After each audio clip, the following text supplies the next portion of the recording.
Durchhänger. Und man denkt, ach nee, morgen schon wieder das, habe ich keinen Bock drauf.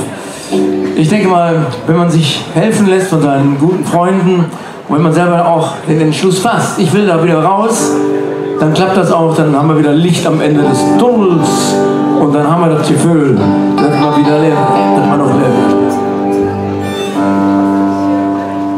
Het gibt Züge, die dürfen nie verjagen. Het gibt Züge, die muss man überstehen. Die Züge, die sind gut und schlecht. Es gibt drauf an, was man muss werden. Ja, dann haben wir das Gefühl, dass wir noch leben. Und dann haben wir das Gefühl, es ist noch lang nicht Schluss. Es fängt gerade an, man so. Die Welt fliegt durch uns, Hexe schon am Kopf. Es gibt Dinge, wo man nicht genug zu fressen hat. Es gibt Dinge, wo fast nichts mehr gibt. Doch zu guter Letzt haben wir doch noch gepackt und eine Licht am Horizont wir sind. Es gibt Dinge, wo man sich nicht selber legen kann. Es gibt Dinge, wo man sich so viel verlangt. Doch noch wenn gesund ist, so die Feder voll.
Vielen Dank.